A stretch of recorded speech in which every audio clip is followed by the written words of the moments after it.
ठीक है। तो देखिए आज जो है हम लोग देखेंगे नोडल और मेश देखेंगे। ठीक है। तो सबसे पहले नोडल एनालिसिस मेश एनालिसिस देखने से पहले एक चीज़ आप समझिए। क्या होता है ना कि पूरा का पूरा जो नेटवर्क सब्जेक्ट है आपका, जैसे कि केसीएल होता है, आपने केवीएल होता है देखा है, एंड अभी जो देखेंगे नोडल एनालिसिस और मेश एनालिसिस। ठीक है। तो बेसिकली पूरा का पूरा नेटवर्क में यही चार पार्ट होता है। ठीक है। नोडल, मेश, केसीएल, केवीएल, यही चार पार्ट होता है।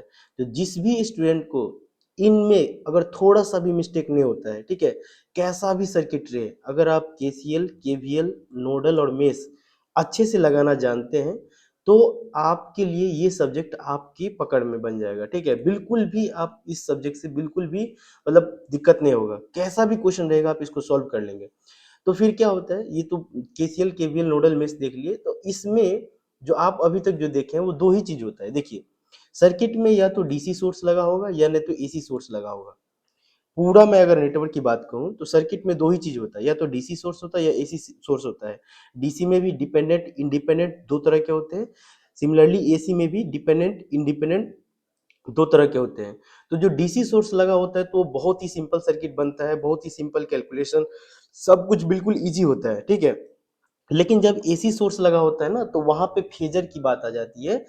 काम इतना ही करना है, नोडल, मेश, केसीएल, केवीएल, काम इतना ही करना है, कुछ भी नहीं करना है। ठीक है। लेकिन एसी वाले केस में क्या होता है, फेजर आ जाता है, एंगल आ जाता है, उस केस में वो थोड़ा कॉम्प्लिकेटेड बनते जाता है, क्वेश्चन को सॉल्व करना भी और उसे थोड़ा सा समझना भी। बाकी करना यही चार चीज है। तो मैं यही कह रहा हूँ कि उनको भी अगर मैं इतना इजी वे में समझाऊंगा कि आपको बिल्कुल भी प्रॉब्लम नहीं होगा। फेजर को मैं इतना इजी तरीका से बताऊंगा कि कैसा भी क्वेश्चन रहेगा आप उसको तुरंत सॉल्व कर पाएंगे। ठीक है। तो बेसिकली मेरा ये कहना है कि जो नेटवर्क सब्जेक्ट है उसमें आपको मैं कह रहा हूँ कि चार चीज में महारत हासिल होना चाहिए। केसीएल, केवीएल, नोडल और मेश, कब और कैसे लगाना है। ठीक है। ये चीज मतलब सर्किट को देख के आपको दिमाग में बिल्कुल एक्सट्रैक्ट करना चाहिए कि यहाँ पे हम क्या चीज लगाएं। केसीएल से मेरा इजी बनेगा, केवीएल से इजी बनेगा, या नोडल या मेश लगाने से मुझे जल्दी बनेगा। यही चीज जो है सबसे इंपॉर्टेंट है। क्वेश्चंस जो है नेटवर्क का देखने के बाद थोड़ा देर के लिए एनालिसिस करना जरूरी होता है। ठीक है। चलिए आज हम लोग समझेंगे कि नोडल और मेश क्या होता है और कैसे लगाते हैं, क्योंकि केसीएल केवीएल तो मैंने पिछले वाले वीडियो में बता दिया था। तो आज हम लोग ये देखेंगे। ठीक है। देखिए जरा, तो सबसे पहले जो नोडल एनालिसिस जो होता है ये क्या होता है, तो ये कुछ नया चीज नहीं है। नोडल एनालिसिस कुछ नया चीज नहीं है। ये क्या है, nodal analysis is based on the systematic application of Kirchhoff's current law. ये देखिए, जबकि आप क्रिचॉफ्स केसीएल आप जानते हैं बिल्कुल ही, तो क्रिचॉफ्स करंट लॉ ये उसी के एप्लीकेशन के लिए हम लोग जो है नोडल एनालिसिस यूज करते हैं, केसीएल के एप्लीकेशन के लिए। ठीक है। And it is also known as the node voltage method. आप इसको नोड वोल्टेज मेथड भी बोल सकते हैं। मतलब नोड वोल्टेज को फाइंड आउट करने के लिए आप जो है नोडल एनालिसिस करते हैं। And it is used for finding, ये देखिए नोड वोल्टेज। ठीक है। तो इसको लगाते कैसे हैं? देखिए सपोज हमारे पास ये एक सर्किट दिया हुआ है। ठीक है। तो इस सर्किट में अगर हमको नोडल लगाना है तो हम क्या करेंगे? ठीक है। तो इस सर्किट में जब अगर नोडल लगाना है तो सबसे पहले देखिए हर ब्रांच में, ब्रांच नोड ये सब तो आपको पता है, मैंने पहले ही बता दिया है। तो जो है जो ब्रांच दिख रहा है सबसे पहले नोडल वहां पे यूज करना है कि देखिए R2 R4 R5 ये ब्रांच है, भी वोल्टेज ये ब्रांच है। तो इन सभी का जो है कॉमन जो है, ये देखिए ये वायर जो है कॉमन है। ठीक है। तो कॉमन वाला जो बात होता है उनको हमको क्या करना है, सबसे पहले ग्राउंड करना है। ठीक है। अब ग्राउंड करने के बाद आपको नोड को डिफाइन करना है। तो मैंने बताया था पिछले वीडियो में कि नोड किसको बोलते हैं, दो या दो से अधिक ब्रांच के जो कनेक्शन पॉइंट होता है उसी को नोड बोलते हैं। तो ब्रांच किसको बोलते हैं, हर एक जो डिफरेंट टाइप के जैसे एलिमेंट जो होते हैं, जैसे कि रेसिस्टर हो गया, वोल्टेज हो गया, ये सब वोल्टेज सोर्स हो गया, तो ये सब के सब क्या है, डिफरेंट ब्रांच है। हर ब्रांच में डिफरेंट, यहाँ पे देखिए यहाँ पे दो ब्रांच का कॉम्बिनेशन है, तो ये भी एक नोड बन गया जिसका वोल्टेज क्या होगा, डायरेक्ट भी हो जाएगा इस वाले के लिए। ठीक है। ये जो आपका देखिए तीन ब्रांच का यहाँ कॉम्बिनेशन है, तो सपोज ये हमारा नोड है जिसको हम V1 बोलते हैं वोल्टेज सपोज यहाँ पे, और ये जो नोड है इसको हम लोग क्या बोलते हैं, V2। ठीक है। तो यही आपका दो नोड है, V1 और V2। तो सबसे पहले जो है ग्राउंड, जो कॉमन नोड है, कॉमन जो है उनको हम लोग क्या कर दिए, ग्राउंड कर दिए। कॉमन जो वायर है उनको हम लोग ग्राउंड कर दिए, और जो ब्रांच है, जो हमारा नोड है, उनको हम लोग डिफाइन कर लिए V1 और V2। ठीक है। अब कैसे यूज करते हैं, ठीक है, मैं थोड़ा इसको दूसरे स्लाइड में ले जा रहा हूँ, देखिए।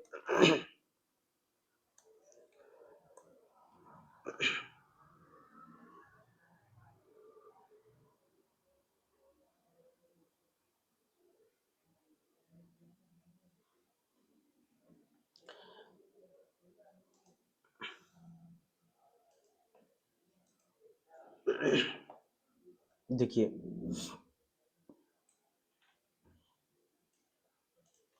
ठीक है, इतना चीज को हम लोग डिफाइन कर लिए। अब क्या करना है, अब नेक्स्ट जो पॉइंट है वो नेक्स्ट पॉइंट क्या है, नेक्स्ट पॉइंट है कि हर नोड पे आपको करंट बाहर की तरफ ऐसे एज्यूम करना है।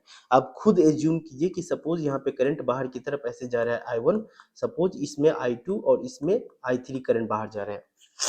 ये एजम्पशंस आपको खुद करना है। हर टीचर का बताने का अलग अलग तरीका होता है। मैं जो सीखा हूँ, मैं जो समझा हूँ, मैं अपने हिसाब से इस चीज को बता रहा हूँ कि ऐसे करने से ज्यादा इजी पड़ता है सॉल्व करना, ठीक है। तो अब क्या करेंगे, मैं अपने तरीका से, मैं अपने हिसाब से बड़ा मतलब नोड से जो है करंट बाहर की तरफ हमेशा निकाल रहा हूँ। हमेशा करंट बाहर की तरफ निकाल रहा हूँ जिस पर्टिकुलर नोड को मैं टारगेट कर रहा हूँ, ठीक है। तो यहाँ पे सपोज V1 नोड पे मैं क्या लगा रहा हूँ, नोडल। तो देखिए हम लोग क्या कर रहे हैं, अप्लाई नोडल एट V1, ठीक है। एकदम बेसिक से मैं समझा रहा हूँ, ठीक है। V1 पे हम लोग क्या कर रहे हैं, नोडल अप्लाई कर रहे हैं। तो देखिए जो केसीएल होता है, केसीएल क्या होता है, किसी पर्टिकुलर नोड पे जो टोटल करंट का सम वो जीरो होगा। तो यहाँ पे वही चीज हम लोग कर रहे हैं, ठीक है। तो यहाँ पे देखिए हम लोग नोडल अप्लाई कर रहे हैं, बट केसीएल जो फार्मूला होता है, केसीएल का जो डिफिनेशन है उसी के अकॉर्डिंग हम लोग यहाँ पे यूज कर रहे हैं। देखिए I1 plus I2 plus I3 equal to क्या हो जाएगा, जीरो। मतलब उस पॉइंट से जो टोटल निकलने वाला करंट का सम है वो जीरो होता है। यही तो केसीएल है, तो इसी का तो एप्लीकेशन हुआ केसीएल का ही, है ना। तो यहाँ पे देखिए करंट हमको लिखना है, तो करंट जो होता है कैसे लिखते हैं, करंट हमेशा फ्लो करता है from high potential to low potential. यहाँ भी हम लोग देखेंगे V1 जब ऐसे जा रहे होंगे तो रास्ते में हमें एक वोल्टेज सोर्स दिख रहा है, तो -V2, ठीक है। ये माइनस फार्मूला का है, यहाँ पे प्लस ऊपर की ओर है, इसीलिए यहाँ पे प्लस, सॉरी V2 नहीं V होगा, वोल्टेज सोर्स, ठीक है, V होगा, ठीक है। एंड -0 यहाँ ग्राउंड तक आना है, ये -0 डिवाइडेड बाय जो रेसिस्टेंस क्या है आपका R1, ठीक है। प्लस I2 के लिए लिखेंगे तो क्या हो जाएगा, V1 माइनस ग्राउंड आइए 0, मतलब V1 माइनस ग्राउंड पे आए 0, एंड डिवाइडेड बाय रेसिस्टेंस क्या है आपका R2, ठीक है। प्लस अगर I3 करंट लिखना हो तो कैसे लिखेंगे, high voltage minus low voltage, higher potential V1 minus lower potential V2, and divided by क्या है आपका रेसिस्टेंस R3 इक्वल टू क्या हो जाएगा, जीरो। बस यही इक्वेशन लिखना है। दो अननोन है, V1 एक अननोन है और V2 अननोन है। तो अगर दो अननोन है तो आपके पास दो इक्वेशन होना चाहिए। तो पहला मैंने नोडल अप्लाई कर दिया V1 पे, अब क्या करना है, नोडल अप्लाई करना है V2 पे, ठीक है। तो क्या लिखेंगे हम लोग, apply nodal at V2, apply nodal at कहाँ पे, V2 पे। हम लोग V2 पे अब नोडल अप्लाई करेंगे, ठीक है।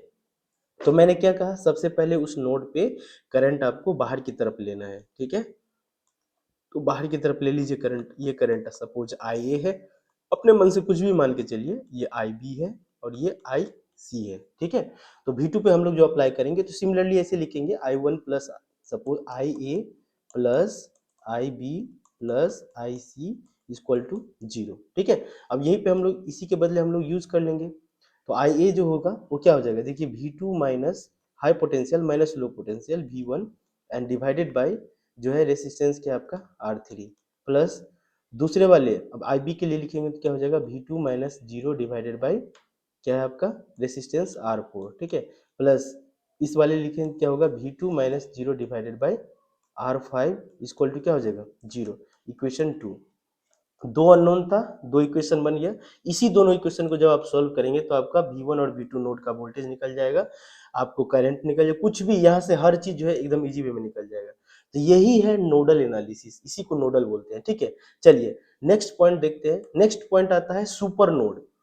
अभी तो हम लोग नोडल देखे थे, नोड देखे थे, अब आता है सुपर नोड का कॉन्सेप्ट। सुपर नोड क्या होता है, देखिए तो सबसे पहले जो कॉमन जो आपका वायर है उसको हम लोग क्या करेंगे, सबसे पहले उसको ग्राउंड कर लेंगे। अब यहाँ पे सपोज ये आपका नोड है जो कि V1 है, ये आपका नोड है जो कि V2 है, ठीक है। और एक और नोड बन रहा है यहाँ पे देखिए, ये नोड बन रहा है, इसको हम लोग V3 बोल देते हैं, ठीक है। सुपर नोड किसको बोलते हैं? दो नोड के बीच में एक वोल्टेज सोर्स लगा हुआ है, जहाँ कोई रेसिस्टेंस नहीं लगा हुआ है। देखिए इस दोनों नोड के बीच में एक वोल्टेज सोर्स है, कोई रेसिस्टेंस नहीं लगा हुआ है, तो इसी को हम लोग क्या बोलते हैं? सुपर नोड, ठीक है। तो सुपर नोड जब हम लोग क्या करेंगे, सुपर नोड के केस में देखिए, अब यहाँ पे करंट का इक्वेशन नहीं लगा, करंट जो है यहाँ पे करंट का वैल्यू आप नहीं लिख सकते, जैसे लिखते थे ना V1 minus V2 divided by resistance, तो यहाँ रेसिस्टेंस है ही नहीं, तो आप कैसे यहाँ पे इसको इसमें करंट आप ये कर कीजिएगा, ठीक है, मतलब उसको लिखिएगा इक्वेशन। तो इसीलिए दिमाग में क्वेश्चन देख के आपको दिमाग लग जाना चाहिए, ठीक है, पता चल जाना चाहिए कि ये एक सुपर नोड है, बिल्कुल यहाँ पे रेसिस्टेंस नहीं है, एक सुपर नोड है। तो इस वाले केस में जब नोडल कैसे अप्लाई करेंगे सुपर नोड पे, दोनों नोड को एक साथ इंक्लूड करना है, दोनों नोड पे एक साथ जो है नोडल लगाना है, दोनों नोड पे, ठीक है। तो देखिए मैं क्या कह रहा हूँ, सबसे पहले मैं करंट को थोड़ा ये कर रहा हूँ ताकि आपको पता चले। सपोज इसमें जो है I1 है और इसमें क्या है, करंट I2 है, इधर नहीं लेंगे, ठीक है। इस वाले में आएंगे तो इसमें सपोज IA है और इसमें सपोज IB करंट जा रहा है, ठीक है। तो क्या कर लेंगे, apply nodal at super node, apply nodal at super node. Super node पे हम लोग क्या करेंगे, नोडल अप्लाई कर रहे हैं, ठीक है। देखिए कैसे होता है, तो सिमिलरली ऐसे लिखेंगे ना, current I1 plus I2 and plus उस नोड को भी एक साथ इंक्लूड कर रहे हैं, ठीक है। ये क्या हो जाएगा, IA plus IB equal to 0। देखिए इससे पहले, इससे पहले जो है आप जो नोडल लगा रहे थे तो क्या है, पर्टिकुलर नोड पे लगा रहे थे, एक बार में एक ही नोड पे इक्वेशन लिख रहे थे। लेकिन सुपर नोड में दो नोड को आप एक साथ ले रहे हैं, दो नोड को आप एक साथ ले रहे हैं, ये सुपर नोड है, ठीक है। इसीलिए ऐसे लिखना है हमेशा, ये चीज हमेशा ध्यान रखना है। अब यहाँ से तो करंट आपको पता ही है, करंट का इक्वेशन कैसे लिखना है ये तो पता ही है। I1 जो हो जाएगा वो क्या हो जाएगा, V1 माइनस जो वोल्टेज है इसको घटा देंगे माइनस 0, मैं बार बार अब रेफरेंस नहीं लिख रहा हूँ, 0 को नहीं लिख रहा हूँ, एंड डिवाइडेड बाय रेसिस्टेंस क्या हो जाएगा R1, ठीक है। प्लस I2 जो हो जाएगा वो क्या हो जाएगा, V1 माइनस ये ग्राउंड वाला 0 डिवाइडेड बाय रेसिस्टेंस क्या है R2, प्लस IA देखिए ये वाला, तो ये ऐसे सिमिलर क्या लिखेंगे, V2 minus 0 divided bye resistance, okay यहाँ पे रेसिस्टेंस क्या था, R3, R4 नहीं नहीं क्या था, ओके कहाँ गया, ओके यहाँ ठीक है, R1 R2 ओके R3 यहाँ पे होगा, तो कोई बात नहीं, यहाँ R3 मान लीजिए, ठीक है। रेसिस्टेंस तो V2 minus 0 divided by R3 and plus IB जो हो जाएगा, ये क्या हो जाएगा आपका IB करंट जो हो जाएगा वो क्या हो जाएगा, V2 माइनस V3, ठीक है। V2 minus V3 divided by R4 equal to क्या हो जाएगा 0। ये इक्वेशन 1 समझ में आ गया कैसे सुपर नोड लगाते हैं, ठीक है। अब क्या करेंगे, अब V3 पे लगाएंगे नोडल, ठीक है। ये एक बन गया, हमारे पास तीन अननोन है, यहाँ पे अननोन कितना है V1 एंड V2 एंड कितना है V3, तीन अननोन है तो तीन इक्वेशन हमारे पास बनना चाहिए, तीन अननोन है तो तीन इक्वेशन बनना चाहिए, ठीक है। चलिए दूसरा जो आएगा यहाँ से आएगा, यहाँ पे हम लोग क्या कर लेंगे, सिमिलरली यहाँ हम लोग क्या कर लेंगे, करंट का डिस्ट्रीब्यूशन कर लेंगे, मान के चलेंगे इस नोड से करंट पूरा बाहर की ओर जा रहा है, इसको हम लोग क्या लिख देंगे, कुछ भी लिख दीजिए, सपोज जैसे I1 I1 डैश लिख दीजिए, कोई बात नहीं, I2 डैश लिख दीजिए एंड I3 डैश लिख दीजिए।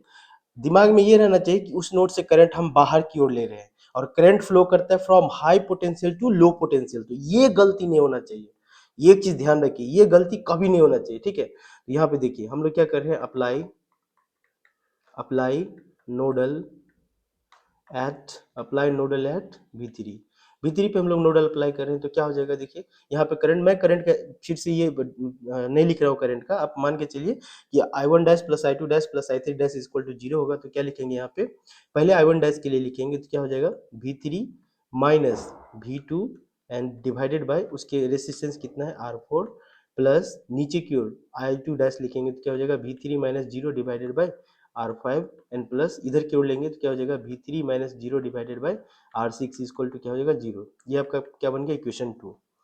अब एक और इक्वेशन बनेगा, ठीक है, एक और इक्वेशन बनेगा और वो कहाँ से बनेगा, तो ये देखिए, ये जो आपका सुपर नोड था ना यहीं से बनेगा। ठीक है, तो सुपर नोड कैसा दिख रहा है, मैं इसको नेक्स्ट उसमें लिख रहा हूँ, नेक्स्ट स्लाइड में। ठीक है, देखिए आपका सुपर नोड कैसा है।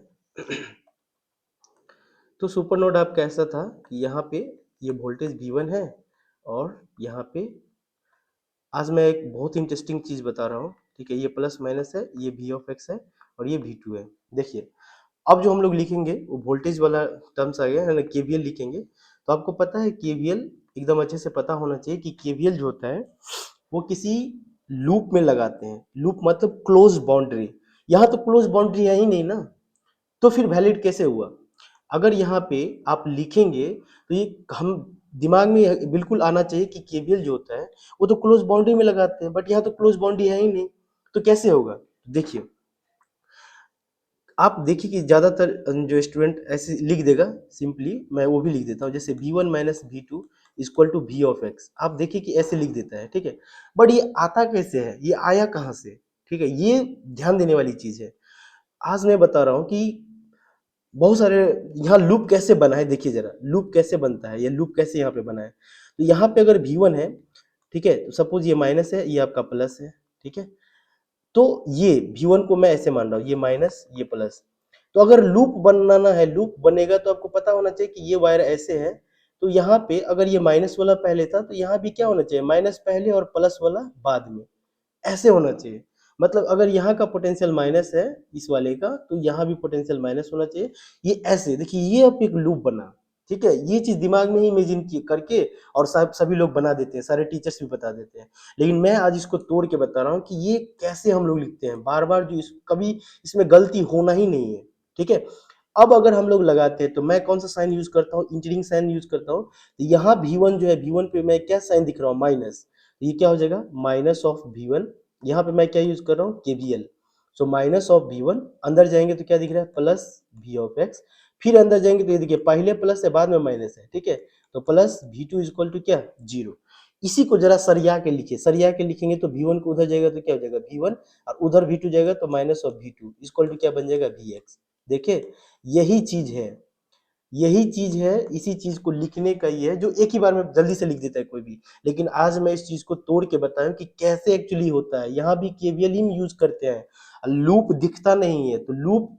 अब आप समझिए, अगर मैं इस तरीका से नहीं बताता और पहले जैसे मैंने बताया, पहले वाले टर्मिनल को प्लस ले लिया, दूसरे को मैंने माइनस ले लिया, ऐसे फट से लिख दिया, ऐसे में गलत होने का चांसेस ज्यादा होगा। अभी तो ये सिंपल था ना, कभी कॉम्प्लिकेटेड होता है तो उस टाइम पे आप सोचिएगा कि लूप का कंडीशन ऐसा होगा तो हम कैसे सोचेंगे।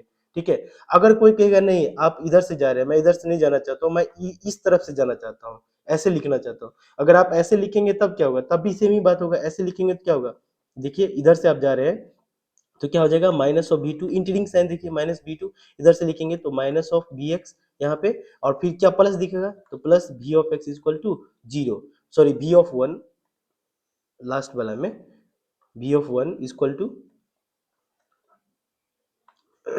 ठीक है, plus V of one equal to zero. तो यहाँ पे इसको आप वैसे देखिए एक ही चीज है ना, V1 माइनस V2, और इसको उधर ले जाएंगे तो क्या हो जाएगा, V ऑफ एक्स। देखिए एक ही बात निकल के आया।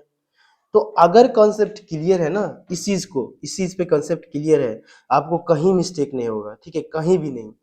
चलिए, तो आई थिंक आई होप आप लोग समझ गए होंगे। तो जो तीसरा इक्वेशन इस वाले में तीसरा इक्वेशन बनेगा वो क्या हो जाएगा, अब आप लोग बिल्कुल अच्छे से समझ गए होंगे।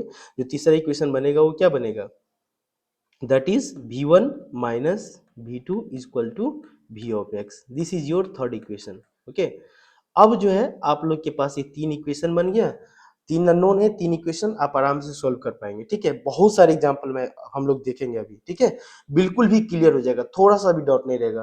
ठीक है, चलिए नेक्स्ट देख लेते हैं, नेक्स्ट क्या है। ओके, नेक्स्ट है मेश एनालिसिस। हम लोग नोडल देख लिए, अब हम लोग मेश देखेंगे। ठीक है, देखिए मेश एनालिसिस क्या होता है, ये भी कोई नया चीज नहीं है। ठीक है, देखिए क्या है, mesh analysis is based on A system application of the KVL, Kirchhoff's voltage law. तो मेश एनालिसिस कुछ नया चीज नहीं है, केवीएल का ही एप्लीकेशन है, केवीएल का ही एक तरह का एप्लीकेशन है जो हम लोग यूज करेंगे, उसी को मेश बोलते हैं। ठीक है, it is also known as loop analysis. Mesh analysis क्या है, लूप एनालिसिस, या इसी को हम लोग क्या बोलेंगे, मेश करेंट मेथड। सिंपल है। And it is used to find, क्या क्या निकालने के लिए, अननोन करेंट्स। तो मेश का यूज हम लोग क्यों करते हैं? अननोन करंट का वैल्यू फाइंड करने के लिए, और नोडल का यूज जो है नोड वोल्टेज निकालने के लिए। ठीक है, जो अननोन वोल्टेज होता है उसको नोड का वोल्टेज निकालने के लिए, तो हम लोग मेश में देखेंगे। ठीक है, देखिए कि मेश एनालिसिस हम लोग करेंगे तो हम क्या निकालना है? करंट का वैल्यू फाइंड करना है हर ब्रांच में। तो मैं क्या करता हूँ, इसको नया स्लाइड में ले जा रहा हूँ सबसे पहले, क्योंकि ताकि मैं वहाँ पे इक्वेशन भी लिख पाऊँ अच्छे से, और मैं जल्दी जल्दी इस चीज़ को कर पाऊँ। ठीक है,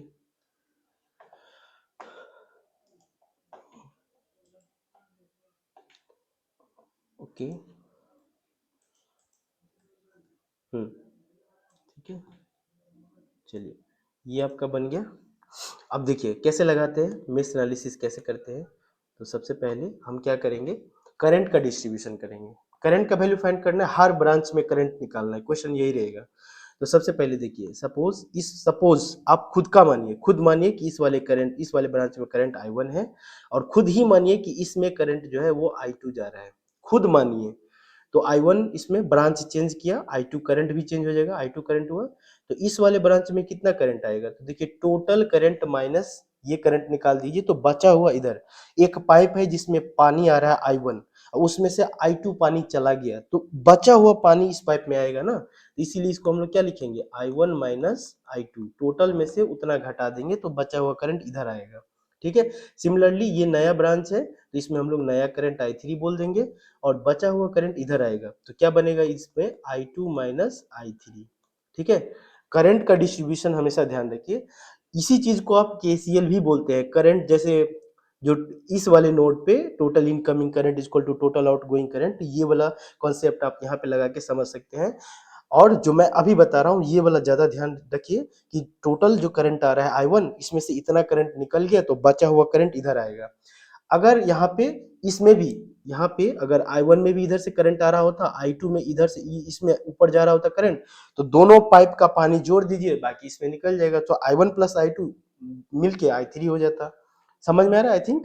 तो ये आपको ऐसे सोचना है, ठीक है, बार बार नहीं लिखना है केसीएल, तुरंत करंट का डिस्ट्रीब्यूशन फटाफट फटाफट करना है ऐसे। ठीक है, अब देखिए अब क्या करेंगे, हमारे पास जो लूप बना वो देखिए, इसको मेश बोलते हैं। मेश और लूप में क्या अंतर है, देखिए जो मेश होता है ना वो स्मॉलेस्ट पाथ होता है, क्लोज सर्किट, क्लोज्ड जो है पाथ, जो होता है क्लोज्ड पाथ होता है स्मॉलेस्ट, जिसके अंदर कोई भी और क्लोज पाथ नहीं बनाया जा सकता है, उसको मेश बोलते हैं। लेकिन लूप जो होता है ना, लूप लूप के अंदर आप अलग अलग मेश हो सकता है।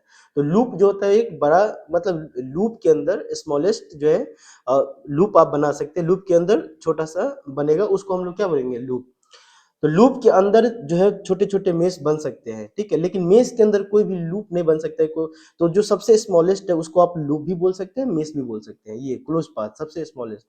ठीक है, सबसे मतलब इसके अंदर कोई भी लूप नहीं बन पाएगा। ठीक है, तो ये पहला मेश हो गया, सपोज ये I1 हो गया, इसको हम लोग बोलेंगे क्या, ये सपोज I1 फर्स्ट, वन हो गया पहला वाला मेश, दूसरा मेश टू, जिसको हम लोग टू बोलेंगे, और तीसरा जो है ये आपका थ्री। ठीक है, मेश थ्री, ठीक है, तीन बन गया। अब हम लोग को क्या करना है, लूप जो बना ये छोटा पहला वाला जो लूप है, इसमें हम लोग क्या करेंगे, लूप वन में हम लोग क्या करेंगे, केवीएल लगाएंगे, लूप वन में क्या करेंगे, केवीएल। तो मेश एनालिसिस रिलेटेड टू, ठीक है, देखिए करंट ऐसे जा रहा है, तो एक चीज और लिख लीजिएगा, हमेशा लिख लीजिएगा, यहाँ पे ये प्लस बनेगा, यहाँ माइनस।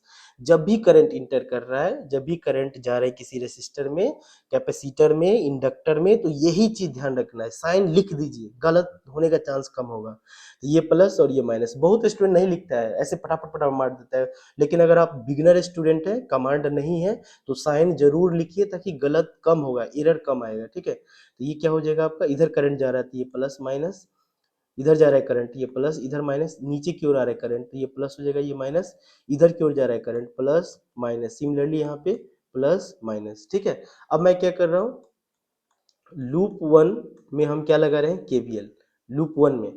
तो लूप वन में जब केवीएल लगाएंगे तो देखिए इक्वेशन क्या बनेगा, लूप वन में जब आप केवीएल लगाएंगे तो यहाँ पे इंटरिंग साइन, मैं इंटरिंग साइन ले रहा हूँ। ठीक है, तो इंटरिंग साइन क्या हो जाएगा, यहाँ पे माइनस ऑफ वी, आगे जाएंगे प्लस, यहाँ पे वोल्टेज, टोटल वोल्टेज हो जाएगा वो करंट इंटू रेसिस्टेंस, तो क्या बन जाएगा, I1 इंटू R1 प्लस, अब नीचे की ओर रेसिस्टेंस क्या है, R2, इनटू इसमें जो आने वाला करंट क्या है वो I1 plus I2, sorry I1 minus I2।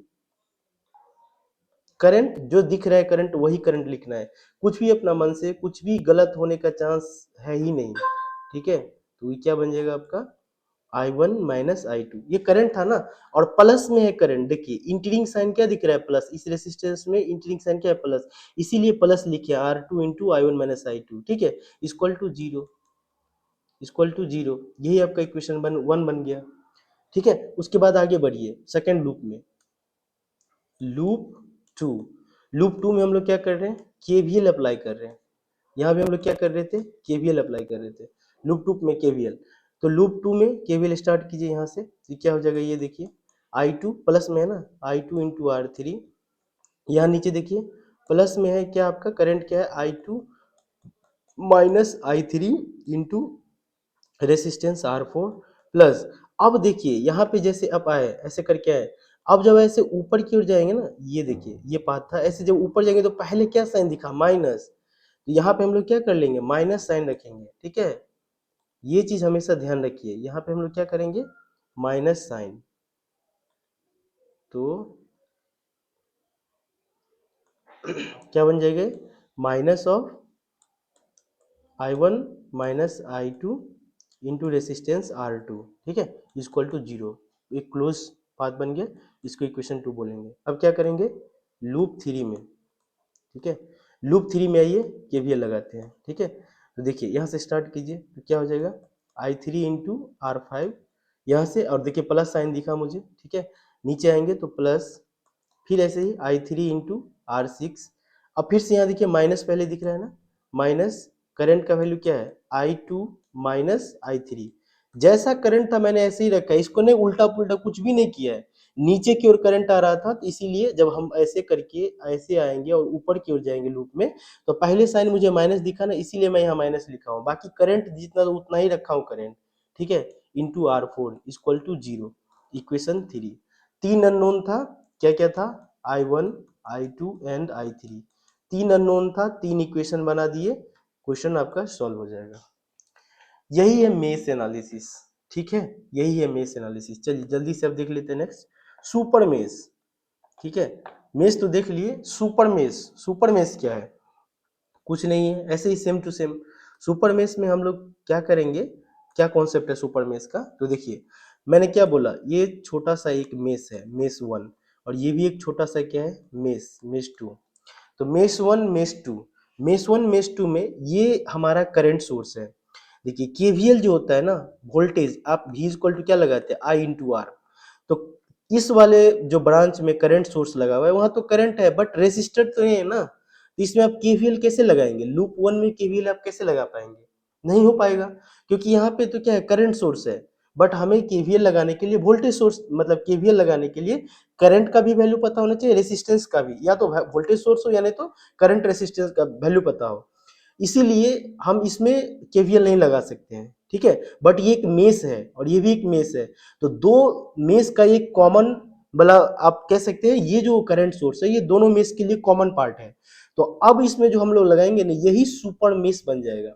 अब जो हम ये सिंगल मेश में नहीं लगाएंगे, अब जो हम यूज करेंगे दैट मीन्स हम लोग जो यूज करेंगे केवीएल वो ऐसे करके आएंगे और ये आपका एक मेश बन जाएगा।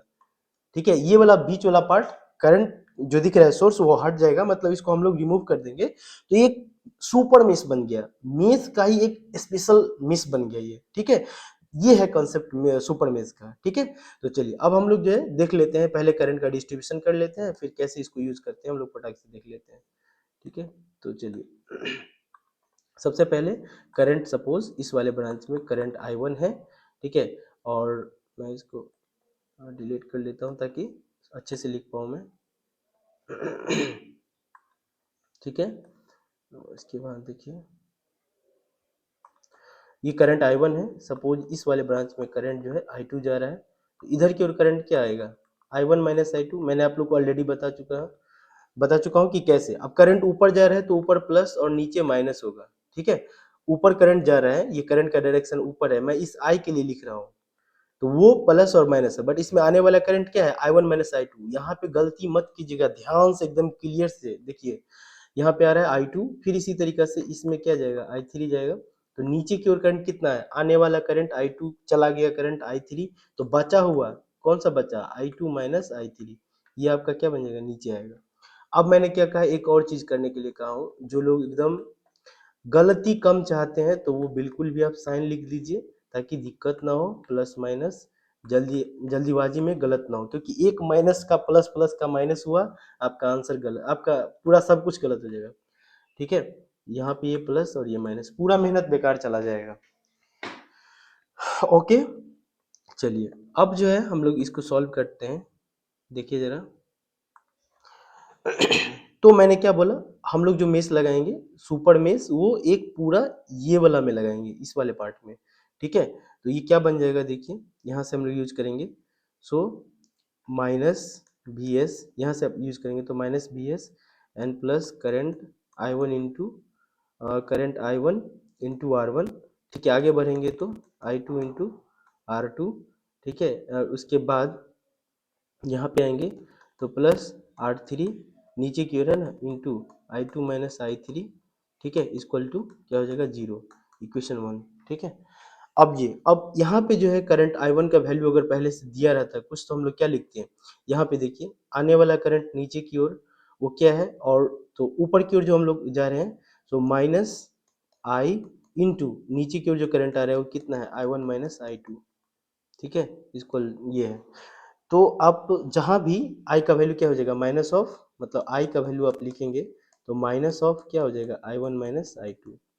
ये आपका इक्वेशन टू भी बोल सकते हैं। मतलब ये है कि जहाँ भी आपको I one minus I two का फॉर्मेट है, आई के जब बदले, या फिर I one minus I two के बदले माइनस ऑफ आई का वैल्यू रखिए, ये भी एक इक्वेशन बनेगा यहाँ से। और उसके बाद फिर क्या है, थर्ड वाले में, इसमें तो सिंपली लगा सकते हैं ना केवीएल। अभी मैंने लगाया सुपर मेश में केवीएल लगाया, अब इस वाले मेश में अगर केवीएल लगाएंगे तो क्या हो जाएगा, इसको थ्री बोल देते हैं।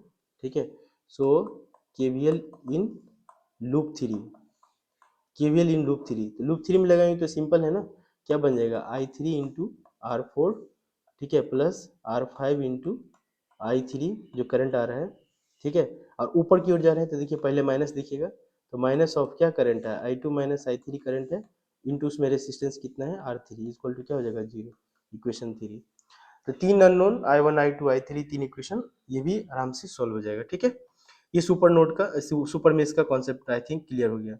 यही चार चीज करना था, nodal, mesh, super node, super mesh, KVL KCL, इतना ही चीज है और कुछ भी नहीं है। ठीक है, चलिए यहाँ से क्वेश्चन देख लेते हैं, क्वेश्चन देख लेते हैं जल्दी से। ओके, क्या है क्वेश्चन, देखिए, an electric pencil sharpener rated to, जिस पे लिखा हुआ है 240 milliwatt 6 volt, is connected to a 9 volt battery as shown in the figure. ठीक है, ये कनेक्टेड है इससे। So calculate the value of the series dropping resistor R X, ये जो वैल्यू है needed to power the sharpener.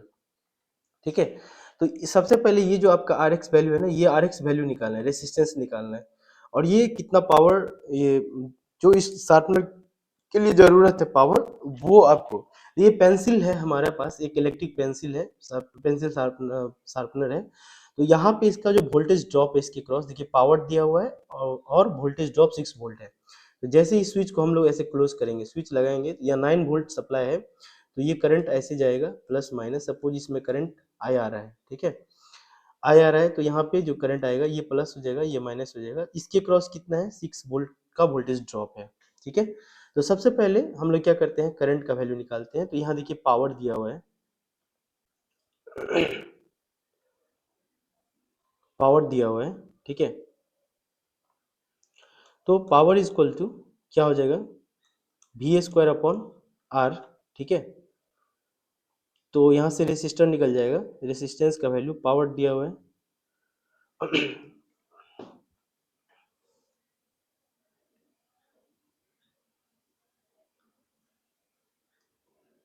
Okay, 240 milli what है यहाँ पे पावर, और करंट है। ठीक है, रेसिस्टेंस है, तो हम लोग क्या करेंगे, सबसे पहले आर एक्स का वैल्यू निकाल, पहले करंट का वैल्यू निकाल लेते हैं। ठीक है, करंट का वैल्यू निकालेंगे तो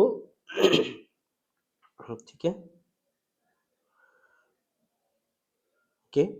तो देखिए पावर जो होता है वो V इंटू अगर आई करेंगे हम लोग यहाँ पे, तो ये क्या हो जाएगा, देखिए करंट का value I is equal to P upon V हो जाएगा। अभी मैं बताता हूँ पावर कैसे यूज करना है, मैं थोड़ा अभी आप लोग को क्लियर करूंगा। यहाँ पावर कितना है 240 मिली का मतलब 10 के power minus 3 and divided by voltage कितना है 6। तो यहाँ से जो हम लोग करंट का वैल्यू देखेंगे ये कितना हो जाएगा, 6 चौक 24 40 और 3 डेसिमल पीछे, तो एक 0.04 हो जाएगा एम्पियर, 0.04 एम्पियर ये जो करंट हो गया।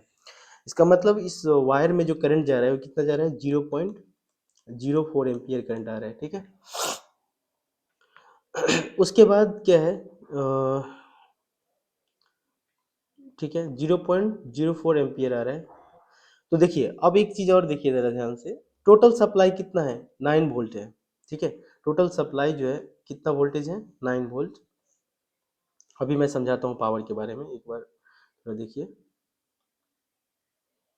टोटल सप्लाई 9 वोल्ट है, अगर 6 वोल्ट का ड्रॉप इसके क्रॉस हो रहा है और सीरीज में लगा हुआ है तो इसके क्रॉस कितना 3 वोल्ट का ड्रॉप होगा, तभी तो टोटल 9 वोल्ट कहाँ गया ये तो पता होना चाहिए ना। तो 9 वोल्ट जो गया है वो 6 वोल्ट अगर इसके क्रॉस ड्रॉप ले रहा है तो 3 वोल्ट यहाँ पे आएगा। तो इस वाले केस में देखिए V equal to I into R करेंगे जो कि आपका आर एक्स रेसिस्टेंस है। तो ये जो आर एक्स का वैल्यू हो जाएगा वो क्या हो जाएगा V अपॉन आई।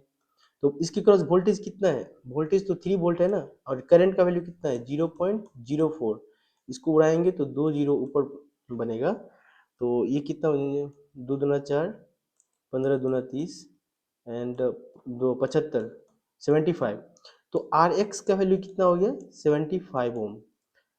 यही हमको पहले वैल्यू फाइंड आउट करना था आर एक्स का वैल्यू, जो कि कितना बन गया 75 ओम, ठीक है।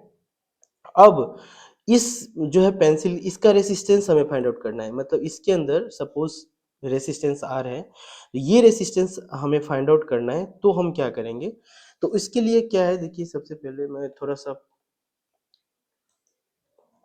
एक बार मैं पावर के बारे में थोड़ा बताता हूँ, ठीक है। देखिए क्या होता है ना, पावर का बहुत ही बड़ा खेला है, ठीक है। स्पेशली तो एक होता है बैटरी, जो हम लोग पावर की बात करते हैं वो एक बैटरी होता है, ठीक है। और सपोज हम लोग के पास जो है रेसिस्टर है, ठीक है। तो जो बैटरी में पावर होता है वो आप लोग देखेंगे, देखे हैं मैंने अच्छे से बताया भी है, पावर जो है V इंटू आई, या नहीं तो पावर माइनस V इंटू आई। ये जो पावर होता है ना ये बैटरी का पावर होता है। ये जो पावर की बात करते हैं वो किसका पावर होता है, बैटरी का। लेकिन रेसिस्टेंस में जो पावर होता है ना उसका, ये पावर ये देखिए वी स्क्वायर अपॉन आर, या नहीं तो आप आई स्क्वायर आर भी देखे होंगे। ये जो पावर होता है ये रेसिस्टर का होता है, लेकिन कब, जब डीसी सोर्स लगा हो। कब, जब डीसी सोर्स लगा हो तब। अगर यही चीज बिल्कुल ही चेंज कर जाता है अगर एसी सोर्स लगा हो। एसी सोर्स लगा होगा तो 3 तरह के पावर होते हैं, बहुत ही ये ना बहुत ही बेस्ट, बहुत ही बहुत ही पावर का ये बहुत ही बड़ा खेला होता है ध्यान से। तो जो एसी सोर्स लगा होगा उसमें जो पावर होता है, आप रिएक्टिव पावर का नाम सुने होंगे, रिएक्टिव पावर, कॉम्प्लेक्स पावर, है ना, एंड इफेक्टिव पावर, ये सब। तो ये सब जितना पावर देख रहे हैं ना ये पावर हम लोग बिल्कुल अच्छे से देखेंगे जब एसी एनालिसिस करेंगे तब। तो देखिए कितना तरह का पावर का फॉर्मूला हो गया, तो कौन सा पावर का फॉर्मूला कहाँ यूज करना है बिल्कुल अच्छे से पता होना चाहिए। सीरीज में लगा होगा तब क्या यूज करेंगे, वोल्ट पैरेलल में लगा होगा रेसिस्टेंस तब क्या यूज करेंगे, क्यों यूज करेंगे, नहीं करेंगे, सारा कुछ। एसी सोर्स लगा होगा तब, ये बिल्कुल डीसी सोर्स के लिए है, बिल्कुल जब डीसी की बात करेंगे तब। ये है एसी सोर्स के लिए, और ये एकदम कॉम्प्लिकेटेड हो जाता है सोचने पे, आपको समझ में बिल्कुल आना चाहिए कि रिएक्टिव पावर कब यूज करते हैं, कॉम्प्लेक्स पावर कब बोलते हैं बनाते हैं, इफेक्टिव पावर कब होता है, ये सारा कुछ, ठीक है। तो अभी जो इस फार्मूला में यहाँ पे जो है हमें पावर पता है इसके क्रॉस, तो जो अभी मैंने फार्मूला लिखा था उसके अकॉर्डिंग इसको सॉल्व करेंगे तो देखिए क्या आता है। जो पावर था, power P equal to V square upon R. तो यहाँ पे आर का वैल्यू हमें निकालना है, तो क्या हो जाएगा वी स्क्वायर अपॉन पी। तो भी तो वोल्टेज हमें पता है 6 इंटू 6 डिवाइडेड बाय पावर उसके क्रॉस कितना है 240 मिली 10 के पावर माइनस 3, ऊपर जाएगा तो 10 के पावर 3 हो जाएगा। और इसको करेंगे तो 6 चौक 24 कितना हो जाएगा 40, 6 × 24, ठीक है। 40 हो गया। अब एक जीरो से एक जीरो कट जाएगा तो बचा कितना 100, कटेंगे तो 25 × 100 है ना। ये क्या बन जाएगा 6 × 25। तो 6×5 = 30 की जीरो हासिल एक, 6×5 = 30 की जीरो हासिल एक, 14 बार एक, 6×5 = 30 की जीरो हासिल 3, 14 बार 3 15, 150 है ना। तो यहाँ पे जो रेसिस्टेंस हो जाएगा कितना हो जाएगा 150 ओम। दोनों रेसिस्टेंस निकालिए तो इस पेंसिल का अक्रॉस जो रेसिस्टेंस होगा वो कितना हो जाएगा 150 ओम, और ये जो आर एक्स का वैल्यू था वो कितना आ गया 75 ओम। ठीक है, तो इस तरीके से इस क्वेश्चन को सॉल्व करना था, सोचना था, आर एक्स का वैल्यू निकालना और पावर दिया है तो उसके क्रॉस कितना रेसिस्टेंस है, ये सारा कुछ। ठीक है, आई होप आप लोग को अच्छे से समझ में आया हो। ठीक है, चलिए एक और क्वेश्चन देख लेते हैं, ऐसे मैं टाइम देख लेता हूँ थोड़ा, 40 मिनट, ओके। देखिए जरा इसको थोड़ा और जल्दी से सॉल्व कर लेते हैं। ठीक है, ये क्या है, consider the circuit on in the figure, the current I flowing through the 7 ohm. Okay, ये जो क्वेश्चन है, ये क्वेश्चन क्या है, सर्किट दिया हुआ है, देखने में देखिए कितना छोटा है लेकिन कितना कॉम्प्लिकेटेड लग रहा है ना, बट वो कॉम्प्लिकेटेड नहीं है। गेट एग्जाम यही है, क्वेश्चन ऐसा नहीं देगा कि 3 पेज में बने, ऐसा क्वेश्चन नहीं देगा। वो ऐसा क्वेश्चन देगा जो बनेगा बिल्कुल कम ही पेज में, एक आधा पेज में ही, लेकिन वो बिल्कुल अलग टाइप का क्वेश्चन रहता है। यही यूनिकनेस आपको ना सोचना है, क्वेश्चन देख करके एनालाइज करना है कि बिल्कुल तुरंत बनने वाला क्वेश्चन होगा, लेकिन वो थोड़ा ट्विस्टेड फॉर्म में रहता है जो आपको बिल्कुल सीधा तरीका से नहीं दिखेगा। अब देखिए जैसे ये क्वेश्चन देखने में कितना कॉम्प्लिकेटेड लग रहा है ना, कि इसमें क्या है कि ये जो 7 ओम है उसमें करंट आई जा रहा है, ये करंट का वैल्यू फाइंड आउट करना है। ठीक है, अब देखिए जरा ध्यान से, सपोज ये पी और क्यू के बीच में ये 7 ओम लगा है, सपोज ये हमारा आर है, ये आर है और इसके बीच में कोई रेसिस्टेंस नहीं लगा हुआ है, तो ये भी क्या हो जाएगा रेसिस्टेंस आर ही हो जाएगा। तो अब हम लोग इसको थोड़ा और सिंपल करके देखते हैं। देखिए सिंपल करते हैं, सपोज ये हमारा पी पॉइंट है, कॉम्प्लिकेटेड सर्किट को ना हमेशा ऐसे सोचिए, ये पी पॉइंट है, पी और ये हमारा क्यू पॉइंट है, तो पी और क्यू के बीच में एक 7 ओम का रेसिस्टर है, मैंने लगा दिया। सपोज ये हमारा आर पॉइंट है ऊपर में, ये सपोज ये हमारा आर पॉइंट है। ठीक है, अब आर पॉइंट है तो आर पी और आर के बीच में एक रेसिस्टेंस लगा हुआ है, तो पी और आर के बीच में एक रेसिस्टेंस लगा हुआ है 3 ओम का। ठीक है, उसके बाद फिर नीचे देखिए, पी दिख रहा है, आर दिख रहा है नीचे भी, तो पी और आर के बीच में फिर से एक रेसिस्टेंस लगा है, फिर से लगा दिए पी और आर के बीच में, यहाँ पी है, ये यहाँ से देखिए, यहाँ से लेके यहाँ तक ये पी है, रेसिस्टेंस के बाद क्यू है, तो पहले पी और आर के बीच में लगाना है, ये कितना है 6 ओम। उसके बाद आइए इस तरफ देखिए, आर और क्यू के बीच में एक 2 ओम का है, तो अब बन गया, ये देखिए आर और क्यू ये साइड है, ये कितना 2 ओम, और एक और आर और क्यू के बीच में एक और लगा हुआ है जो कि कितना है 2 ओम। अब इस क्यू और आर के बीच में करंट सोर्स है, ये देखिए ये आर है और ये आपका क्यू है जिसके बीच में करंट सोर्स है, जिसका ऊपर की ओर करंट है कितना है 5 एम्पियर। तो आपको यही जो 7 ओम है ना, इसी में आपको करंट का वैल्यू फाइंड आउट करना है, कितना करंट आ रहा है। ठीक है, यहां से जब ऐसे मैंने सोल्व कर दिया, अगर आपको नोडल आता है ना, 2 मिनट में फटाफट नोडल आता है तो तुरंत बना लीजिए। ऊपर वाला नोड को, कॉमन नोड को मैंने क्या बोला था, ग्राउंड कीजिए और नीचे से जो है इसको यूज कीजिए। ठीक है, लेकिन यहाँ पे फिर V1 V2 अलग अलग, क्योंकि 7 ओम है ना, तो अलग अलग यहाँ पे नोड रखना पड़ेगा, तो थोड़ा सा कॉम्प्लिकेटेड हो जाएगा, मतलब कब जो है कौन सा इजी पड़ेगा ये चीज हमेशा ध्यान रखना है। ठीक है, देखिए यहाँ पे 6 ओम और जो 3 ओम है ये पैरेलल में है, और यहाँ भी देखिए 2 ओम और 2 ओम ये जो है पैरेलल में है, तुरंत हो जाएगा। तो 3, ये दोनों पैरेलल को सोल्व करेंगे तो 3 × 6 डिवाइडेड बाई 6 3 9, 3 3 9, 3 2 6, कितना बन गया 2 ओम। तो ये एक रेसिस्टेंस बन जाएगा जो कि 2 ओम बन गया। अब नीचे में क्या है 7 ओम लगा हुआ है। अब इन दोनों को सोल्व करेंगे तो आधा हो जाएगा, 2 और 2 का सीधा आधा, तो 1 ओम हो जाएगा। 1 ओम इधर से है, 1 ओम। अब जो है करंट सोर्स है, बिल्कुल करंट सोर्स लीजिए, ये करंट सोर्स है आपका, ऊपर की ओर जो करंट जा रहा है कितना है 5 एम्पियर। ठीक है, ये आपका ऐसा है करंट। तो देखिए करंट सोर्स आ रहा है, इसमें करंट आ रहा है 5 एम्पियर, और हमें यहाँ पे निकाला है ना करंट आई, इसका मतलब इस पूरा ब्रांच में तो एक ही है ना, एक ही बात हुआ, यहाँ निकालिए चाहे यहाँ निकालिए पूरा सेम ही है। तो हम लोग क्या करेंगे, करंट डिवीजन, मैंने अच्छे से बताया कि करंट डिवीजन कैसे लगाते हैं, तो चलिए यहाँ पे करंट डिवीजन हम लोग यूज करेंगे। तो क्या हो जाएगा देखिए, ये पैरेलल में है ना, देखिए 7 2 और 7 ये दोनों सीरीज में है, और 1 ओम के साथ किस में है पैरेलल में। तो अगर इस वाले में निकालना है, इस वाले में अगर आपको मान के चलिए करंट निकालना है इस ब्रांच में, तो उल्टा लेते हैं, है ना। इस वाले में करंट निकालना है आई, तो हम लोग उल्टा रेसिस्टेंस लेते हैं। तो आई जो है उस दूसरे वाले ब्रांच का रेसिस्टेंस लेंगे ऊपर, तो 1 डिवाइडेड बाय टोटल सम, तो 7 दू ये कितना हो जाएगा 9 ओम और प्लस 1 ओम, तो कितना हो जाएगा 10 इंटू आने वाला टोटल करंट कितना है 5, तो 5/10 मतलब कितना हो गया 0.05 एम्पियर। तो ये जो करंट का वैल्यू हो जाएगा वो क्या हो जाएगा 0.5 एम्पियर। देखिए कितना जल्दी से बन गया। यही चीज है, एक स्लाइड में मैंने बनाया है इसको, और ऐसा ही है। ऐसा बिल्कुल भी नहीं कि 3 पेज में बनेगा, ऐसा कोई क्वेश्चन नहीं होगा, ट्विस्टेड होगा। सॉल्व करना है, सीखना है, समझना है सर्किट को कितना जल्दी क्या यूज करे कि जल्दी। मैंने यहाँ भी नोडल भी बोल रहा था, है ना, वो लगाएंगे तो थोड़ा कॉम्प्लिकेटेड है, क्योंकि अलग अलग नोड बनेगा, फिर ऊपर वाला ग्राउंड कीजिए, फिर वहां से लगाइए, तो थोड़ा कॉम्प्लिकेटेड हो जाएगा, सॉल्व करने में टाइम लगेगा। यही चीज दिमाग लगाना है, ठीक है। चलिए एक और क्वेश्चन देख लेते हैं, ठीक है। देखिए फटाक से जल्दी से देख लेते हैं। देखिए यहाँ पे क्या है, कैलकुलेट द नोड वोल्टेज। यहाँ देखिए कैलकुलेट द नोड वोल्टेज। दो नोड है, यहाँ पे एक 1 है और ये 2 है।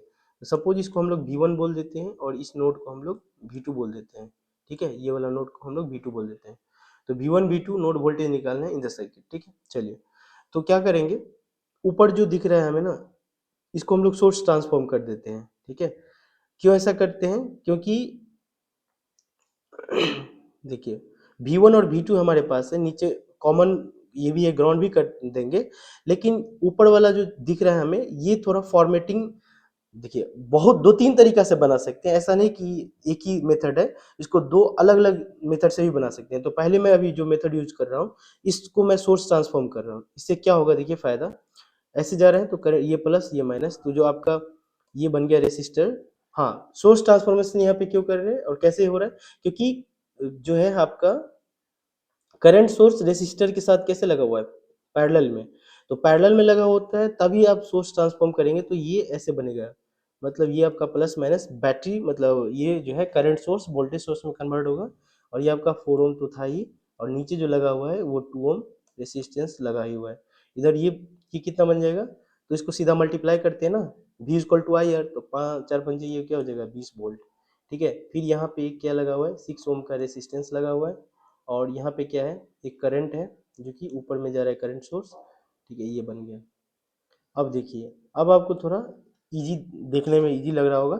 और यहाँ पे ये आपका नोड जो है, ये नोड अभी भी आपका V1 है, और ये जो नोड है अभी भी आपका V2 है। अब आप नोडल लगाइए, ये 10 एम्पियर है, ठीक है। अब कॉमन नोड आपको दिख रहा होगा, है ना, उसको हम लोग क्या करेंगे ग्राउंड कर लेंगे, है ना। अब V1 V2 है, तो मैंने क्या कहा था चलिए यहाँ पे नोडल इस क्वेश्चन में हम लोग यूज करेंगे। सो nodal nodal eight V1, V1 पे नोडल लगाइए, तो क्या हो जाएगा, मैंने क्या बताया था करंट हमेशा बाहर की ओर लेना है, ठीक है। तो नीचे वाले जो ब्रांच है उसमें करंट क्या हो जाएगा, तो V1 minus 0 divided by resistance कितना है 2, ठीक है। एंड प्लस इधर की ओर जो करंट जा रहा है तो क्या हो जाएगा V1 माइनस V2, और एक बैटरी भी है तो -20, है ना, एंड डिवाइडेड बाय रेसिस्टेंस कितना है 4, इक्वल टू क्या हो जाएगा 0, है ना। इसको सॉल्व करेंगे तो क्या हो जाएगा, देखिए नीचे 4 बना, 2 दूना 4, तो ये 2V1 एंड प्लस ये क्या बन जाएगा V1 minus V2 minus 20 equal to 0। इसको सॉल्व करेंगे तो 2 1 3, 3V1 minus V2 equal to 20। ये इक्वेशन 1 बना, ठीक है। अब क्या करेंगे, नोडल लगाएंगे इस V2 पे, ठीक है। सो हम लोग यूज कर रहे हैं नोडल एट V2। मैं कलर चेंज कर देता हूँ। हाँ ठीक है, ये क्या हो जाएगा देखिए इस वाले में, ऐसे हम लोग क्या बोले थे करंट बाहर की ओर लेना है, बाहर की ओर लेना है, बाहर की ओर लेना है। तो बाहर लेंगे तो पहले वाले में अगर लिखेंगे तो क्या हो जाएगा देखिए V2 minus V1 and minus, इधर से जा रहे तो माइनस साइन मुझे पहले दिखा, ये तो फॉर्मूला का माइनस था ना, -20 ऐसे लिखना है, ठीक है, डिवाइडेड बाय 4 ओम, ठीक है, प्लस नीचे की ओर जो करंट जा रहा है तो V2 माइनस 0 डिवाइडेड बाय 6 है। अब देखिए ये करंट का डायरेक्शन ऊपर की ओर 10 है, तो नीचे की ओर क्या हो जाएगा -10 इक्वल टू 0, ठीक है। इसको हम लोग सॉल्व करेंगे तो क्या हो जाएगा, ये इसको मैं देखता हूँ, ये हो जाएगा नीचे एलसीएम ले लीजिए।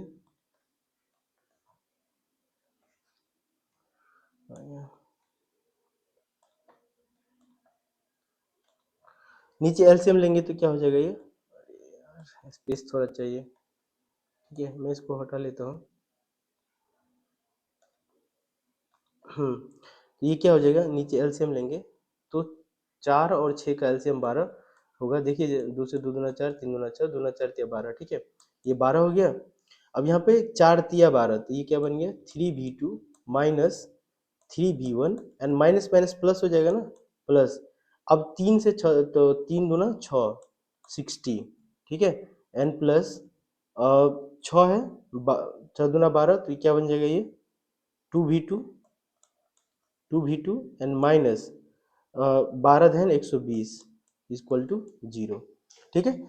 अब ये क्या बन जाएगा नीचे से, देखिए v1 एक ही है ना, हाँ, तो minus 3v1 and 3 n plus 2 plus 5v2 plus 5v2, 3v2 and 2v2, तो कितना हो गया प्लस 5v2, और 60 में से 120 गया तो माइनस 120 उधर जाएगा तो प्लस 100 प्लस 60, तो ये प्लस 60 हो गया। ये बन गया आपका इक्वेशन 2।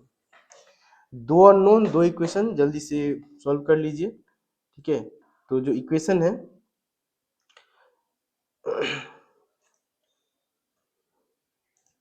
देखिए, जो इक्वेशन बना है,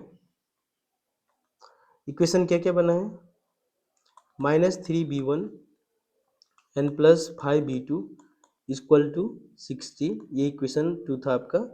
इक्वेशन 1 क्या है, 3v1 and minus v2 equal to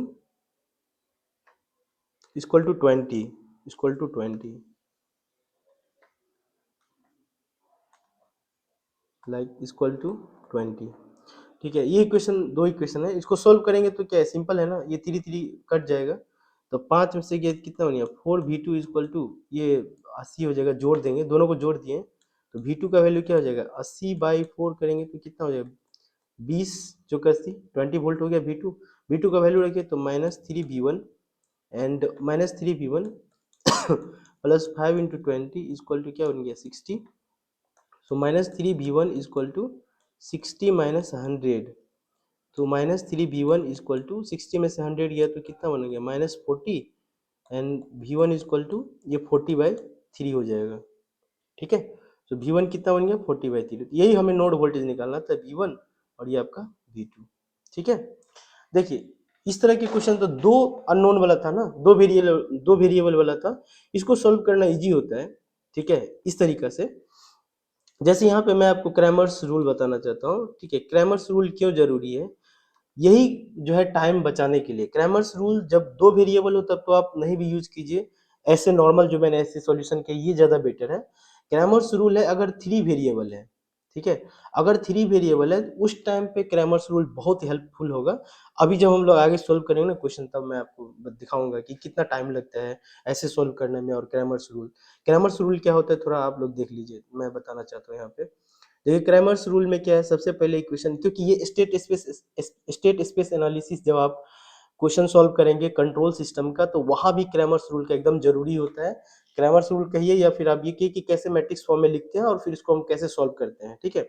ऐसे इक्वेशन दिया रहता है वोल्टेज करंट का, वहां पे सिमिलरली हम लोग यहाँ पे देख रहे हैं अभी। देखिए सबसे पहले आप वेरिएबल को ना अच्छे से लिखिए, ऐसे दिख रहा है तो आप पहले अच्छे से लिखिए, ये अच्छे से नहीं लिखा हुआ है। ये है 3v1 minus v2 equal to 20। नीचे में देखिए v2 पहले था तो पहले आपको v1 वाला टर्म एक साथ लिखना है, तो -3v1 and plus 5v2 equal to क्या बन गया 60। अब जब क्रैमर्स रूल यूज करेंगे तो देखिए जो कोफिशिएंट है ना उसको आप ऐसे लिखिए, 3 - 1 कोफिशिएंट -3 एंड 5, ये बना इनटू इनका जो कोफिशिएंट है वो क्या है आपका v1 और v2 इक्वल टू जो कांस्टेंट टर्म है वो क्या 20 और 60। ये ऐसा है, देखिए मैट्रिक्स फॉर्म में मैंने लिख दिया। अब क्या करना है मैट्रिक्स फॉर्म में, ये आपका सबसे पहले आप क्या करेंगे, यहाँ से डेल्टा का वैल्यू फाइंड आउट करेंगे। डेल्टा क्या होता है, determinant of this matrix, determinant निकालिए तो क्या हो गया 5 तिया 15 and minus minus again plus, तो ये बन गया क्या कितना आपका, ये दोनों मिलके माइनस माइनस मल्टीप्लाई होगा तो प्लस हो जाएगा तो 3, तो 15 -3 करेंगे तो कितना बन जाएगा 12। ठीक है, तो सबसे पहले डेल्टा वैल्यू निकालिए, डिटर्मिनेंट का वैल्यू निकालिए ऑफ दिस। अब क्या करना है, डेल्टा वन लिखना है। तो डेल्टा वन कौन सा जो है मैट्रिक्स बनेगा, डेल्टा वन जो आपका बनेगा, तो जब आप डेल्टा वन लेंगे ना तो पहले कांस्टेंट वाला वैल्यू लिखिए 2060। जब आप डेल्टा वन लिख रहे हैं तो पहले कांस्टेंट वैल्यू लिखिए, -1 5 लिखिए। यहाँ से आपको डेल्टा वन का वैल्यू आएगा, तो 20 पंचे कितना बन गया 100, और ये माइनस है, माइनस प्लस हो जाएगा 60। ठीक है, ये क्या बन गया 160। सिमिलरली जब आप डेल्टा टू का वैल्यू लिखेंगे, तो अब क्या लिखना है, डेल्टा टू लिखने के लिए पहले 3 - 3, पहले डेल्टा वन का वैल्यू लिखेंगे, फिर कांस्टेंट का वैल्यू लिखेंगे 2060।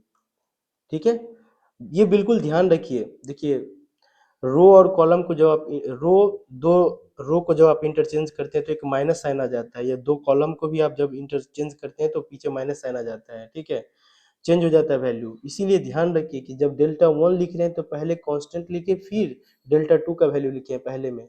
लेकिन जब डेल्टा टू लिख रहे हैं तो पहले लिखे डेल्टा वन का वैल्यू, तब कांस्टेंट वाला वैल्यू लिखे।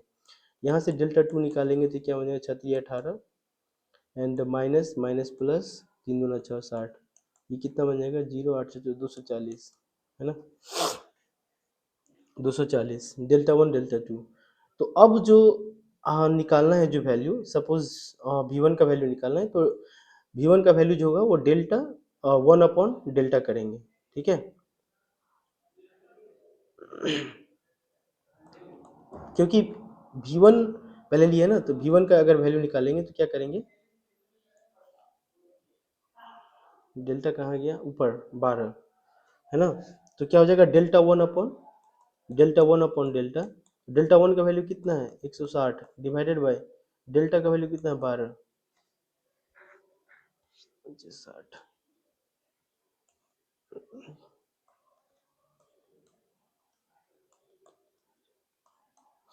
तो V1 का वैल्यू कितना आ गया देखिए 40/3। ठीक है, और V2 का वैल्यू निकालेंगे तो delta two divided by delta करेंगे। डेल्टा टू का वैल्यू कितना है देखिए आपका 240 डिवाइडेड डेल्टा कितना है 12, 12 दूना 24, 20 हो गया ना। सो V2 का वैल्यू कितना आ गया 20। तो यहाँ V2 20 और V1 जो है 40/3, यही तो आई थिंक आया था ना। हाँ, यही तो आया था। देखिए V2 वैल्यू 20, V1 जो है 40/3। तो आप देखिए कि मैं किस तरीके से क्रैमर्स रूल यूज़ किया हूँ। बिल्कुल भी ध्यान रखिए, बिल्कुल अच्छे से क्रैमर्स रूल यूज़ करना है। कैसे कब यूज़ करना है, 2 वेरिएबल के लिए दिक्कत नहीं है, तुरंत सॉल्व हो जाएगा, लेकिन 3 वेरिएबल के लिए क्रैमर्स रूल बहुत ही ज़्यादा ज़रूरी है। ठीक है, जल्दी से टाइम बचाने के लिए। ठीक है, चलिए अब मैं 2 क्वेश्चन जो है होमवर्क दे रहा हूँ, एक ये वाला और एक ये क्वेश्चन है, और इस क्वेश्चन पे सोच के आना है। ठीक है, चलिए मैं नेक्स्ट वीडियो में जो है कंटिन्यू करूँगा। Thank you.